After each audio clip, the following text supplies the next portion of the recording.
ക്ഷേമ പെൻഷൻ അവകാശമല്ലെന്നും സഹായമാണെന്നും സംസ്ഥാന സർക്കാർ ഹൈക്കോടതിയിൽ. പെൻഷൻ എപ്പോൾ വിതരണം ചെയ്യണമെന്ന് തീരുമാനിക്കുന്നത് സർക്കാരാണ്. സർക്കാരിന്റെ സാമ്പത്തിക സ്ഥിതി മെച്ചപ്പെടുന്ന സമയത്ത് പെൻഷൻ കൃത്യമായി വിതരണം ചെയ്യുമെന്നും സർക്കാർ. ക്ഷേമ പെൻഷൻ അവകാശമല്ല, ഔദാര്യമാണെന്ന് UDF സർക്കാർ. LDF ഭരിക്കുന്ന കാലത്ത് ക്ഷേമ പെൻഷൻ എല്ലാം അവകാശമായിരുന്നു. UDFന് ഭരണം വന്നതോടുകൂടി ക്ഷേമ പെൻഷൻ എല്ലാം ഔദാര്യമായി മാറി. അത് എപ്പോൾ തരണമെന്നും എങ്ങനെ തരണമെന്നും സർക്കാരിനറിയാം. അപ്പോൾ സർക്കാരിന് വരുമാന സ്രോതസ് ഉണ്ടായാൽ മാത്രമേ പെൻഷൻ തരാൻ കഴിയൂ എന്നുള്ളതാണ്. അപ്പോൾ അതായത് പെൻഷൻ തരാൻ കഴിയില്ല എന്ന് തന്നെയാണ് ഇതിലൂടെ മനസ്സിലാക്കാനുള്ളത്. അത് ഇനി കുറേശ്ശെയായി പെൻഷൻ ഇല്ലാതാകുകയും റദ്ദ് ചെയ്യുകയും ചെയ്തു തന്നെ ഉണ്ടാവും.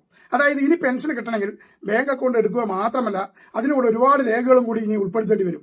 Aadhaar card, pan card, ration card, identity card, അതുമാതിരി വരുമാന സർട്ടിഫിക്കറ്റ് എന്നീ രേഖകളെല്ലാം ഹാജരാക്കേണ്ടി വരും എന്നുള്ളതാണ് അറിയാൻ കഴിയുന്നത്. അങ്ങനെ വരുമാന സർട്ടിഫിക്കറ്റ് ഹാജരാക്കിയാൽ ഒരു വീട്ടിൽ നിന്ന് 2 പേര് ജോലിക്ക് പോകുന്നുണ്ടെങ്കിൽ അല്ലെങ്കിൽ കൂലിപ്പണിക്ക് പോകുന്നുണ്ടെങ്കിൽ അവരുടെ വരുമാനം, അവരുടെ വാർഷിക വരുമാനം എന്ന് പറയുന്നത് അപ്പോൾ വില്ലേജ് അടിസ്ഥാനത്തിൽ വാർഷിക വരുമാനം കണക്കാക്കുന്നത് 1 ലക്ഷത്തിന് മുകളിലാണ്.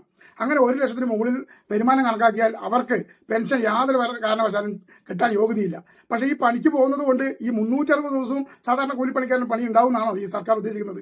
ഈ കോൺഗ്രസ് ഭരിക്കുമ്പോൾ മാത്രമാണ് ഇത്തരത്തിലുള്ള പ്രശ്നങ്ങൾ ഉണ്ടാകുന്നത്. അവരാണ് ഇങ്ങനെ തീരുമാനിക്കുന്നത്. ഈ പണിക്ക് പോകുന്ന എല്ലാവരും ദിവസം പണിയുണ്ടായിട്ട് കൂലി വാങ്ങിക്കുന്നത് എന്നാണ് ഇവർ ഉദ്ദേശിക്കുന്നത്. അത് കണക്കാക്കി നോക്കിയിട്ടാണ് ഇപ്പോൾ സർക്കാർ ഉത്തരവിറക്കിയിരിക്കുന്നത്.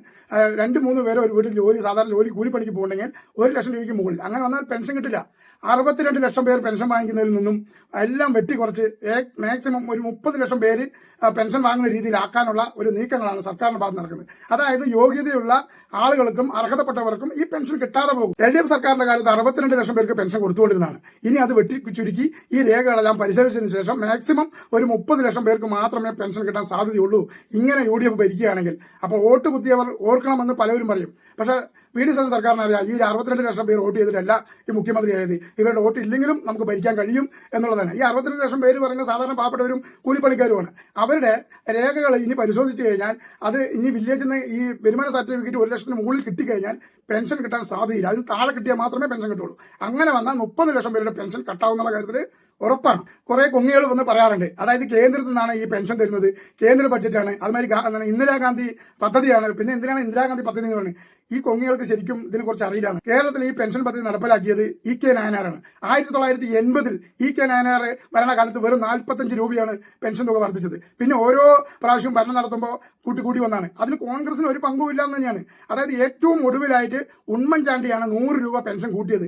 അതിനുശേഷം ഒരാളെന്ന് വരെ കൂട്ടിയിട്ടില്ല. സഖാവ് പിണറായി വിജയനാണ് അവസാന കാലത്ത് 400 രൂപ കൂട്ടിയെന്ന് പറഞ്ഞു. 1500 രൂപയാണ് VS ഉണ്ടായിരുന്ന സമയത്ത് കൂട്ടിയത്. അതിൽ നിന്നും 100 രൂപയാണ് ഉമ്മൻചാണ്ടി ആകെ കൂട്ടിയതും. കോൺഗ്രസിന്റെ വരുമാനം എന്ന് പറയുന്നത് ആകെ 100 രൂപയാണ്. ആ 100 രൂപ കൂട്ടിയതിനു ശേഷം പിന്നെ വന്ന് LDF ആണ് കൂട്ടിയത്. അതായത് പിണറായി വിജയൻ സർക്കാരാണ് 400 രൂപ കൂട്ടി 2000 ആക്കിയത്. ആ 2000 നിന്നും പിന്നെയും വർദ്ധിപ്പിച്ച് കൂട്ടി ആര്? VD സതീശൻ ഗവൺമെന്റ് വന്നപ്പോൾ 2000 നിന്ന് വീണ്ടും പെൻഷൻ തുക വർദ്ധിച്ചു. 2000 നിന്നും 2000 വർദ്ധിച്ചു. ഇതാണ് ഇപ്പോൾ കൊടുത്തുകൊണ്ടിരിക്കുന്നത്. എന്നിട്ട് കൂട്ടിയെന്നും.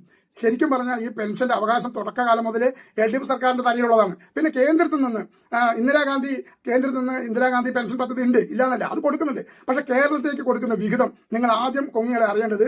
കേരളത്തേക്ക് ഇന്ദിരാഗാന്ധി പെൻഷൻ പദ്ധതിയിൽ നിന്ന് കൊടുക്കുന്നത് 300 രൂപ മുതൽ 500 രൂപ വരെയാണ് ഒരാൾക്ക് കൊടുക്കുന്നത്. അത് മാത്രമല്ല 62 ലക്ഷം പേർക്ക് ഇവിടെ കേരളത്തിൽ പെൻഷൻ വാങ്ങിക്കുന്നുണ്ടെങ്കിൽ 16 ലക്ഷം പേർക്ക് മാത്രമേ ഈ 300 മുതൽ 500 രൂപ വരെ ഇവിടെ കൊടുക്കുന്നുള്ളൂ. ബാക്കിയുള്ള ഈ 36 ലക്ഷം പേർക്ക് ഈ പെൻഷൻ പദ്ധതിയിൽ കേന്ദ്രത്തിന്റെ സഹായം ഇല്ല എന്നും കൂടി കൊങ്ങികൾ വ്യക്തമായി മനസ്സിലാക്കുക. എന്തെങ്കിലും ഒരു കാര്യം പറയുമ്പോൾ ഞങ്ങൾ കേന്ദ്രത്തിൽ നിന്ന് തരുന്നതെന്ന് പറയുമ്പോൾ ആ ഫണ്ട് എങ്ങനെയാണ് തരുന്നത്, എത്ര രൂപയാണ് തരുന്നത്, അത് പഠിച്ചിട്ട് മനസ്സിലാക്കിയിട്ട് മാത്രം പറയുക. അതായത് കേന്ദ്രത്തിന്റെ വിഹിതം എന്ന് പറയുന്നത് ഒരാൾക്ക് കൊടുക്കുന്നത് വെറും 300 രൂപ മുതൽ 500 രൂപ വരെ മാത്രം.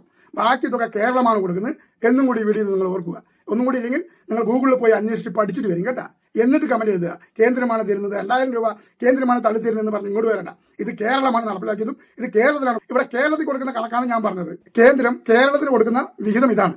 അതായത് ബാക്കി തുക, അതായത് 1500 മുതൽ 1800 രൂപ വരെ 16 ലക്ഷം പേർക്ക് കേരളം കൊടുത്താൽ മാത്രമേ ആ തുക എത്തുള്ളൂ. അപ്പൊ 300 മുതൽ 500 വരെ 16 ലക്ഷം പേർക്ക് മാത്രമേ കേന്ദ്ര ഫണ്ട് കിട്ടുന്നുള്ളൂ എന്നും കൂടി മനസ്സിലാക്കുക. അത് നന്നായിട്ട് മനസ്സിലാക്കി അന്വേഷിച്ച് പഠിച്ചിട്ട് വീണ്ടും കമന്റ് എഴുതുക കേട്ടോ. ബാക്കി 36 ലക്ഷം പേർക്കും 2000 രൂപ കൊടുക്കുന്നുണ്ടെങ്കിൽ അത് കേരളം തന്നെയാണ്. അങ്ങനെ 62 ലക്ഷം പേർക്കാണ് കേരളത്തിൽ ക്ഷേമ പെൻഷനുകൾ കേരളം കൊടുക്കുന്നത്.